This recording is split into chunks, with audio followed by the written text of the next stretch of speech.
जय श्री राम, जय बागेश्वर धाम, जय गुरु कृपा। कल हमने पढ़ा था काशीवास के बारे में। आज हम दूसरा आख्यान सुनेंगे जो तपस्वी अगस्त्य ऋषि ने अपनी पत्नी लोपामुद्रा को सुनाया था। कृपा की न होती जो आदत तुम्हारी, तो सुनी ही रहती अदालत तुम्हारी। जय श्री राम। दूसरा है ब्राह्मण कन्या का आख्यान। तुर्वसु नामक ब्राह्मण की एक धर्मनिष्ठ सुंदर कन्या थी। वह जितनी सौंदर्यशालिनी थी उतनी ही सदाचार संपन्ना भी थी। वयस्क होने पर तुर्वसु ने अपनी कन्या का विवाह महात्मा वैध्रुव से कर दिया, किंतु थोड़े दिनों के बाद वैध्रुव की मृत्यु हो गई। तुर्वसु की उस कन्या ने जाहि विधि राखे रामता ही विधि रहिए के सिद्धांत के अनुसार वैधव्य को ही व्रत मानकर स्वीकार कर लिया। तीर्थ यात्रा करते समय किसी अवसर पर उस ब्राह्मण कन्या का मोक्षदापुरी अवंती उज्जैनी में देहांत हो गया। मोक्षदापुरी में मरने के पुण्य से वह पांड्य राजा की पुत्री हुई और नंदीवर्धन के राजा बने हुए शिव शर्मा से उसका विवाह हो गया। अपने पति के साथ वह भी काशी आई और काशीवास के समय मृत्यु को प्राप्त होने से उसकी भी सदोमुक्ति हो गई। पहले उपाख्यान से पता चलता है कि मोक्षद क्षेत्र हरिद्वार ने शिव शर्मा को मोक्ष न देकर मुक्ति देने के लिए उसे काशी की प्राप्ति करा दी। इसी प्रकार दूसरे उपाख्यान में दिखाया गया है कि मोक्षदापुरी अवंती ने भी अपने क्षेत्र में मरने वाली ब्राह्मण कन्या को मुक्ति के लिए काशी प्रदान करा दी। इन चर्म चक्षुओं से काशी के स्वरूप को नहीं जाना जा सकता, अतः आइए शास्त्रों की आंखों से इसके वास्तविक स्वरूप का दर्शन करें। काशी रहस्य से पता चलता है कि काशी प्राकृत न होकर ब्रह्म स्वरूप है। भगवान विष्णु कहते हैं कि लोक की रक्षा करने के लिए ज्योतिर्लिंग रूपधारी सदा कल्याण करने वाले भगवान विश्वनाथ जी को जब मैंने स्मरण किया तब वे भगवान शंभु प्रादेश मात्र अंगुष्ठ और तर्जनी के बीच की दूरी के ज्योतिर्लिंग का रूप धारण कर प्रकट हो गए और लगे बढ़ने। बढ़ते बढ़ते 5 कोस तक फैल गए। 5 कोस तक फैला हुआ जो अभिमुक्त क्षेत्र है वह ज्योतिर्लिंग स्वरूप स्वयं भगवान विश्वनाथ है। अभिमुक्त क्षेत्र का दूसरा नाम काशी है। काशी शब्द की व्युत्पत्ति करते हुए स्कंद पुराण के काशी खंड में लिखा है, 100 प्रकाश स्वरूप परमेश्वर जिनके स्वरूप को शब्द से नहीं समझा जा सकता, वे जिस अभिमुक्त क्षेत्र में सतत प्रकाशित होते रहते हैं, उस अभिमुक्त क्षेत्र का दूसरा नाम काशी है। काशी प्रलय में भी विद्यमान रहती है। ज्योतिर्लिंग विश्वनाथ स्वरूप होने के कारण काशी प्रलय में भी विद्यमान रहती है। यह और इसके वासी भी विद्यमान रहते हैं। ब्रह्मा के 100 वर्ष बीत जाने पर भी काशी और काशीवासी विद्यमान रहते हैं। प्रलय काल में भगवान विश्वनाथ काशी को अपने त्रिशूल के अग्रभाग से उठाते रहते हैं। प्रलय के कारण का जल जैसे जैसे बढ़ने लगता है वैसे वैसे भगवान विश्वनाथ अपने त्रिशूल के अग्रभाग से काशी को ऊपर उठाते जाते हैं। इस तरह काशी भगवान विश्वनाथ के त्रिशूल के अग्रभाग पर स्थित है, न अंतरिक्ष में है न पृथ्वी पर। लेकिन इस तथ्य को मंदबुद्धि नहीं देख पाते हैं। काशी आने के लिए जिस दिन तीर्थ यात्रा करनी हो उसके एक दिन पहले उपवास करें। दूसरे दिन सवेरे नित्य कृत्य समाप्त कर गणेश पूजन श्राद्ध करें और ब्राह्मण भोजन तथा साधु सेवन भी यथाशक्ति करें। फिर पारण कर नियम धारण कर प्रसन्न चित्त से यात्रा प्रारंभ करें। तीर्थ में पहुंचकर उपवास और सिर का मुंडन कराना चाहिए। सधवा महिलाओं को केवल 2 अंगुल बेणी दान करना चाहिए, उन्हें सिर नहीं मुड़ाना चाहिए। नित्य कर्म कर श्राद्ध अवश्य करना चाहिए। श्राद्ध का काल विहित हो या अविहित हो, तीर्थ में श्राद्ध अवश्य करें। शास्त्र ने बताया है कि काशीवास करने वाले को प्रतिदिन कोई ना कोई यात्रा अवश्य करनी चाहिए। काशी खंड में यह भी लिखा है कि एक दिन भी अगर यात्रा ना की जाए तो इससे उनके पितरों को बहुत निराशा मिलती है। काशी यात्राओं का तीर्थ है। काशी खंड के 100वें अध्याय में उन यात्राओं का विस्तार से वर्णन है। यहाँ प्रतिदिन करने वाली कुछ यात्राओं का निर्देश किया जा रहा है। पहला है 2 तीर्थों की यात्रा। पहला तीर्थ है मणिकर्णिका का स्नान और दूसरा है भगवान विश्वेश्वर का दर्शन। मणिकर्णिका में गंगा जी का हृदय और पार्वती का मुख माना जाता है, इसलिए यहाँ के गंगा स्नान का अधिक महत्व है।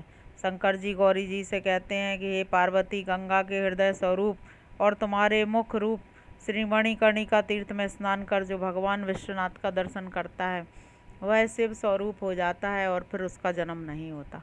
काशी रहस्य में चक्र पुष्करणी तीर्थ में स्नान का विधान किया गया है। इसलिए कुछ समर्थ काशी वाली पहले गंगा में स्नान कर उसी कपड़े से चक्र पुष्करणी में स्नान करते हैं, पुनः गंगा में स्नान करके भगवान विश्वनाथ का दर्शन करते हैं। दूसरा है 3 तीर्थों की यात्रा। लिंग पुराण में बताया गया है, पहला तीर्थ है दशवाश्मेघ मेघ में प्रयाग घाट, दूसरा तीर्थ है पंचगंगा, तीसरा मणिकर्णिका। इन तीनों तीर्थों में स्नान कर विश्वनाथ जी का दर्शन करना चाहिए। 4 तीर्थों की यात्रा। पहले पिपली तीर्थ में स्नान कर पंचगंगा घाट पर स्नान करें, उसके बाद मणिकर्णिका में स्नान कर ज्ञानवापी में स्नान करें तथा विश्वनाथ जी का पूजन करें। 5 तीर्थों की यात्रा। पहले असी संगम पर, तब दशवाश्मेघ प्रयाग घाट पर स्नान करें, फिर वरुणा संगम के पास पादोदक तीर्थ में स्नान कर पंचगंगा में स्नान करें, तत्पश्चात मणिकर्णिका में स्नान कर भगवान विश्वनाथ का दर्शन पूजन करना चाहिए। इन चारों यात्राओं में से किसी न किसी यात्रा को काशी में वास करने वालों को अवश्य करना चाहिए।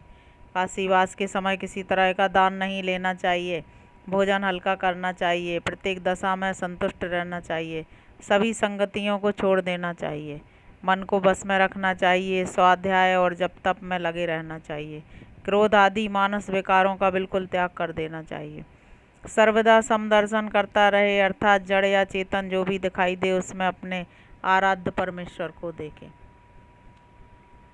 अब है नेक्स्ट, व्रत पर्वों के सम्यक अनुष्ठान तथा उनके नियमों के सविधि अनुपालन से शारीरिक और मानसिक संतुलन बना रहता है। शरीर, मन, बुद्धि, विचार आदि सभी स्वस्थ रहते हैं।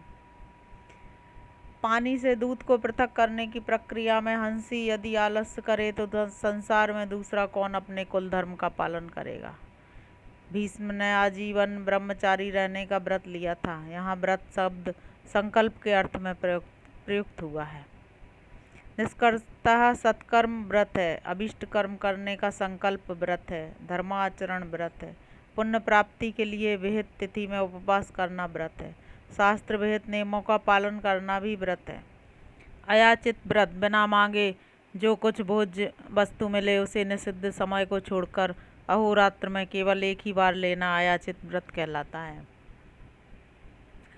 मितभुक व्रत, प्रतिदिन अहोरात्र में केवल 10 ग्रास या निश्चित परिमाण में एक बार भोजन मितभुक व्रत होता है।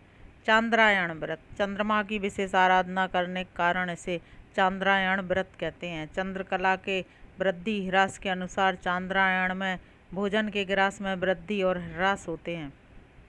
शुक्ल पक्ष की प्रतिपदा में 1 ग्रास, द्वितीया में 2 ग्रास, इस तरह क्रमशः बढ़ाते हुए पूर्णिमा में 15 ग्रासों का ग्रहण किया जाता है।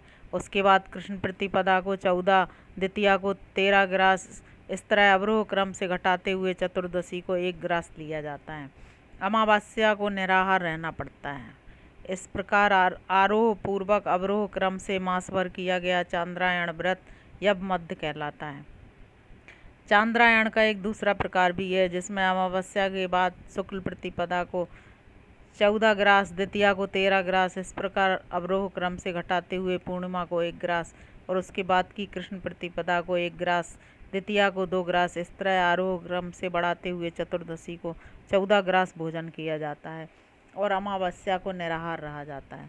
इस तरह अवरोह पूर्वक आरोह क्रम से अनुष्ठित चांद्रायण व्रत को पिपलिका तनु या पिपलिका मध्य भी कहते हैं। प्राजापत्य व्रत, प्राजापत्य व्रत 12 दिनों में पूरा होता है। इसमें व्रत आरंभ के प्रथम 3 दिनों में एक बार 22 ग्रास तक भोजन लिया जाता है। तदंतर लगातार 3 दिनों तक प्रतिदिन एक बार 26 ग्रास भोजन लिया जाता है। उसके बाद के 3 दिनों में आयाचित पूर्णतः पकवान 24 ग्रास एक बार लिया जाता है और बाद के 3 दिनों में निराहार ही रहना पड़ता है। इस तरह 12 दिनों का एक प्राजापत्य व्रत होता है। पंच महाव्रत, उसमें पहला संवत्सर व्रत। भारतीय श्रुति स्मृति पुराण अनुसार ब्रह्मा जी ने चैत्र शुक्ल प्रतिपदा के प्रथम दिन में ही सृष्टि का आरंभ किया था। अतः इसी प्रथम दिन चैत्र शुक्ल प्रतिपदा से संवत्सर का आरंभ माना जाता है। विक्रम संवत का आरंभ इसी दिन से होता है। चैत्र शुक्ल की उदय व्यापनी प्रतिपदा में संवत्सर व्रत का संकल्प किया जाता है। उसके बाद ब्रह्मा जी की षोडशोपचार पूजा की जाती है। तदंतर समस्त देवी देवता त्रुटि से लेकर कल्प पर्यंत के सभी काल, अस्त्र शस्त्र आदि, आयुध, आदित्य, विश्वदेव, वसु, रुद्र आदि समस्त गण देवता, गंधर्व, यक्ष, किन्नर, पिशाच गुहक आदि देव योनि विशेषतः मुनि, महर्षि, देवर्षि, ब्रह्म ऋषि आदि सभी का आवाहन कर स्थापना और पूजा की जाती है। अंत में विश्वरूप परम पुरुष परमात्मा का पूजन कर उनसे प्रार्थना की जाती है कि हे भगवान, आपके प्रसाद से मेरा वर्ष मंगलमय हो। आपकी कृपा से वर्ष भर के रोग, शोक आदि व्याधि, ग्रह पीड़ा आदि सभी उपसर्ग समूल नष्ट हो जाएं। रामनवमी व्रत मध्याह्न व्यापनी चैत्र शुक्ल नवमी को भगवान श्री राम की जन्म जयंती के उपलक्ष्य में सकाम या निष्काम भाव से यह रामनवमी व्रत किया जाता है। तीसरा है श्री कृष्णाष्टमी व्रत। रोहिणी नक्षत्र युक्त भाद्रपद कृष्णाष्टमी को निशीत वेला में भगवान श्री कृष्णचंद्र के जन्म जयंती पुण्य काल में यह श्री कृष्ण जन्म जयंती व्रत और उसके दूसरे दिन श्री कृष्णाष्टमी व्रत किया जाता है। यह व्रत भी सकाम निष्काम भाव से गृहस्थ और वैष्णव सभी के द्वारा किया जाता है। चौथा है श्री शिवरात्रि व्रत। फाल्गुन कृष्ण चतुर्दशी की मध्य रात्रि में भगवान सदाशिव लिंग के रूप में प्रकट हुए थे, इसीलिए यह शिवरात्रि व्रत के नाम से प्रसिद्ध है। रामनवमी कृष्णाष्टमी की तरह इसमें भी उपवास किया जाता है। नियमतः प्रतिवर्ष करने के कारण इन व्रतों को नित्य व्रत भी कहते हैं। दशावतार व्रत। भाद्रपद शुक्ल दशमी के दिन दशावतार व्रत किया जाता है। इसमें स्नान आदि नित्य कर्म करने के बाद मत्स्य, कूर्म, वाराह, नरसिंह, वामन, राम, बलराम, कृष्ण, परशुराम, बुद्ध और कल्कि इन 10 अवतारों की सविधि पूजा कर अपूप का नैवेद्य समर्पित किया जाता है। विभिन्न अवतारों के रूप में भगवान श्री कृष्ण की स्तुति की जाती है। अन्य महाव्रतों की तरह इस दशावतार व्रत का मिथिला में अधिक प्रचलन नहीं है। पर्व और उत्सव। व्रत की श्रेणी में उसी से मिलते जुलते पर्व और उत्सव वर्ष भर अनेक रूपों में मनाए जाते हैं। व्रत में उपवास का प्राधान्य होता है और पर्व में पूजा पाठ आदि की प्रधानता रहती है। शारदीय एवं वासंतिक आदि नवरात्र, काली पूजा, सरस्वती पूजा आदि पर्व हैं। इन्हीं में कुछ पर्वों से पितृकर्म का संबंध होने पर उसे पार्वण कहते हैं। इसी श्रृंखला में उत्सव और त्यौहार भी आते हैं जिनमें नृत्य, गीत, वाद्य आदि की प्रमुखता पाई जाती है। पर्व जिसका स्पष्ट रूप होली, दीपावली आदि उत्सवों में देखा जाता है। पर्व और उत्सव दोनों आपस में ऐसे मिलते जुलते हैं कि दोनों का साथ साथ भी व्यवहार होता है। आज समाज में व्रत, पर्व, उत्सव का असली शास्त्रीय रूप बदलता जा रहा है और उसका दुष्परिणाम भी दिख रहा है। पर्व का अर्थ है पूरा करना, भरना, जोड़ना। एक उदाहरण के द्वारा पर्व का अर्थ स्पष्ट किया जा रहा है। स्त्री अपूर्ण है, पुरुष अपूर्ण है, विवाह संस्कार के अनंतर दोनों मिलकर पूर्ण हो जाते हैं। इसी प्रकार अर्धनारीश्वर में आधा नारी, आधा ईश्वर, पूर्ण ब्रह्म। इसलिए विवाह का दिन, तिथि गृहस्थ के लिए पर्व है। द्वादश प्रदश्च क्रमेकम। इस मंत्र में एक चक्र के 12 टुकड़े हैं न परस्पर जोड़ा गया है। जोड़ने से 12 गांठें पड़ी हैं। इन 12 गांठों से युक्त होने से यह चक्र पूर्ण अथवा ब्रह्म है। 12 पृथियाँ, 12 राशियाँ मेष, वृष, मिथुन, कर्क, सिंह, कन्या, तुला, वृश्चिक, धनु, मकर, कुंभ तथा मीन। सूर्य जब मेष राशि को लांघकर वृष में प्रवेश करता है तो एक पर्व होता है, इसे वृष संक्रांति कहते हैं। जब सूर्य मीन राशि को लांघकर मेष में प्रवेश करता है तो भी एक पर्व घटित होता है, इसे मेष संक्रांति कहते हैं। संक्रांति का अर्थ है आगमन। एक वर्ष में सूर्य की 12 संक्रांतियाँ पर्व के नाम से जानी जाती हैं। एक राशि अपूर्ण है, एक एक करके 12 राशियों का जोड़ पूर्ण होता है, इसलिए मेष संक्रांति संवत्सर का प्रारंभ एक विख्यात पर्व है। रात और दिन का जोड़, सूर्योदय एवं सूर्यास्त, 2 दैनिक पर्व हैं। इन्हें सूर्य की दैनिक संक्रांति कहते हैं। चंद्रमा में पूर्ण प्रकाश अर्थात पूर्णिमा तिथि, सूर्य और चंद्रमा का आमने सामने होना, 180 अंश दूर होना एक पर्व है। चंद्रमा में पूर्ण अंधकार अर्थात अमावस्या तिथि, सूर्य और चंद्रमा का एक साथ होना, परस्पर शून्य अंश दूर होना दूसरा पर्व है। चंद्रमा में आधा प्रकाश एवं आधा अंधकार का होना, अष्टमी तिथि, परस्पर 90 अंश शुक्लाष्टमी एवं 270 अंश कृष्णाष्टमी, ये 2 पर्व हैं। ये चंद्रमा के 4 तिथि पर्व हुए। चंद्र ग्रहण एवं सूर्य ग्रहण, पूर्ण अंधकार की स्थिति का होना भी पर्व है। जातक का गर्भ से बाहर आना, जन्म, भू संक्रांति एक पर्व है। जातक का इस लोक से परलोक जाना, मृत्यु, ऊर्ध्व संक्रांति दूसरा पर्व है। इस प्रकार प्रत्येक गृहस्थ के जीवन में 24 पर्व समान हैं। वे हैं सूर्य की 12 संक्रांतियाँ, चंद्रमा की 4 तिथियाँ, प्रातः साय महापुरुषों का जन्म एवं मृत्यु, 100 जन्म, विवाह, सूर्य एवं चंद्र ग्रहण। जन्म से लेकर मृत्यु पर्यंत मनुष्य का जीवन एक पर्व है। अनंत पर्वों की श्रृंखला में जीव का वर्तमान जीवन दृश्य पर्व है। यह सुख एवं दुख के सूत्रों से निर्मित एक गांठ है, जिस ग्रंथि को खोलना, जानना, तत्पश्चात शांति को प्राप्त होना जीवन यात्रा का लक्ष्य है। पर्वयुक्त होने से जीवन पर्वत है, पर्वत पूज्य है, पर्वताय नमः। उत्सव शब्द निष्पन्न होता है। इसका अर्थ है आमोद प्रमोद, हर्ष, सुख, प्रसन्नता, आनंद, उन्नति, प्रकाश, त्योहार, चहल पहल। जितने भी पर्व हैं वे सब उत्सव हैं। सूर्य की 12 संक्रांतियाँ, 12 अमावस्याएँ, 12 पूर्णिमाएँ, 12 शुक्ल अष्टमियाँ, 12 कृष्ण अष्टमियाँ, ये 60 सार्वजनिक उत्सव हैं। राज सत्ता के लिए धर्मयुद्ध उत्सव है, यह बल का उत्सव है। समाज में जो दुष्ट हैं उनका वध भी एक उत्सव है। जैसे श्री राम द्वारा रावण का वध आश्विन में हुआ, इसलिए आश्विन में विजयादशमी उत्सव होता है।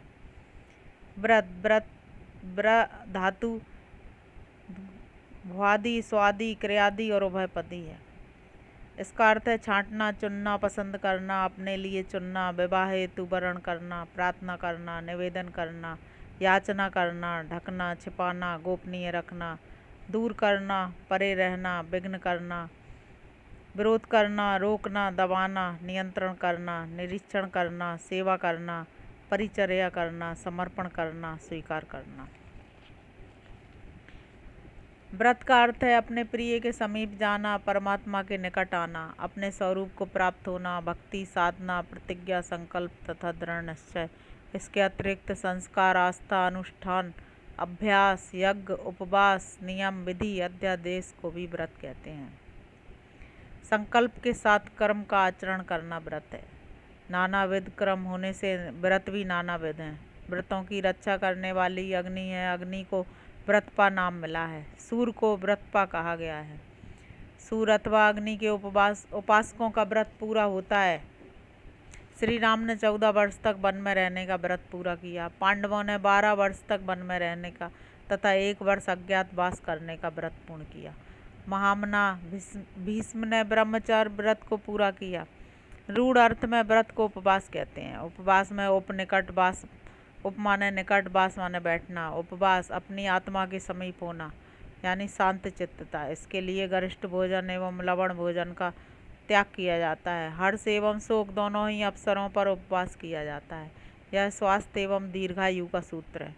श्री राम ने राज्याभिषेक के अवसर पर उपवास किया था। विवाह के दिन कन्यादान देने वाला उपवास रखता है। मरण के अवसर पर परिजन उपवास करते हैं। यह हमारी अक्षुण्ण सांस्कृतिक परंपरा है। प्राचीन समय में तिथियों एवं संक्रांतियों का व्रत रखा जाता था। अब वारों के भी व्रत किए जाते हैं। व्रत धर्म का एक अवयव है। व्रत करने वालों को धार्मिक समझा जाता है। व्रत का संबंध पर्व से है। व्रत एवं पर्व के प्रकाशन को उत्सव कहते हैं। जय श्री राम बच्चों, आज हमने पढ़ा कि पर्व क्या है, उत्सव क्या है। जीवन भी एक पर्व है, जन्म होना भी एक पर्व है, एक मृत्यु भी एक पर्व है। इवन हम जो वर्तमान में देख रहे हैं जो दृश्य, वो भी एक हमारे लिए एक पर्व है, जिनमें सुख दुख को खोलना होता है, जानना होता है, समझना होता है और फिर शांत रहना होता है। जीवन भी एक पर्व है। जय श्री राम, जय बागेश्वर धाम, जय गुरु कृपा बच्चों। अब हम अगले उसमें नेक्स्ट कल पढ़ेंगे।